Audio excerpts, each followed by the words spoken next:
Puis-je donner un bain à mon chaton? Oui, on peut.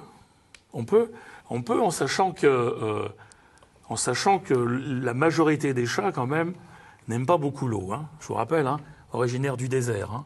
Donc l'eau, c'est pas Ils tellement auront leur plutôt élément. tendance à partir de la baignoire rapidement. Voilà, l'eau, c'est pas totalement l'élément de prédilection pour eux. En sachant qu'il y a certains chats qui tolèrent plus ou moins bien l'eau. Alors déjà, toutes les races, si on les habitue suffisamment tôt, notamment quand ils sont chatons, pas forcément à 2 mois, hein, on va attendre un petit peu.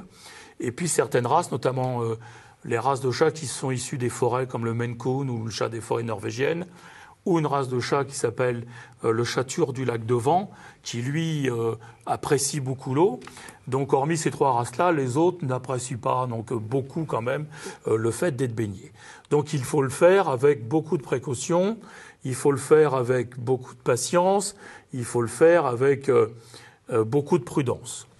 Donc dans un premier temps, on va mettre un petit peu d'eau dans la cuvette ou dans la baignoire ou dans l'évier. C'est mieux l'évier parce que c'est beaucoup moins important au niveau volume quand même pour un chaton. Donc on met un petit peu d'eau, tiède de préférence si possible. L'idéal, ce serait la température du corps du chaton. Alors il ne faut pas qu'il en ait jusqu'à la tête. Hein. Jusqu'à la moitié des pattes, jusqu'à la moitié des pattes, ça va aller. Tous les chats sont d'excellents nageurs. En plus. Hein. Tous les chats sont d'excellents nageurs. Un chat qui est poursuivi par un chien, s'il y a une rivière, il va traverser la rivière, il va nager. Donc tous les chats sont d'excellents nageurs. Ils n'aiment pas l'eau, mais qui ne peuvent pas faire autrement, ils sont obligés d'y aller. En conséquence, donc, un petit peu d'eau. On va mouiller progressivement le poil de l'animal, en évitant de mouiller la tête de façon trop importante. On va utiliser un shampoing adapté au pH cutané du chat ou du chaton qui n'est pas les mêmes que celui d'un être humain. On va essayer d'éviter au départ la douche, parce que c'est assez stressant quand même.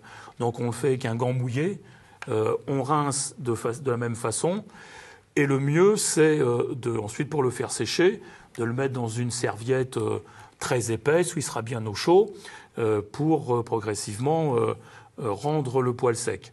Alors certains utilisent le sèche-cheveux. Imaginez un chat de 3-4 mois qu'on lave pour la première fois avec le sèche-cheveux, le bruit du sèche-cheveux. C'est le meilleur moyen de le dégoûter toute sa vie. Donc on évite, à moins de l'habituer très progressivement et d'avoir un chat au caractère bien trempé, mieux vaut éviter le sèche-cheveux et garder quand même la serviette pour le sécher. C'est ce que personnellement je conseille.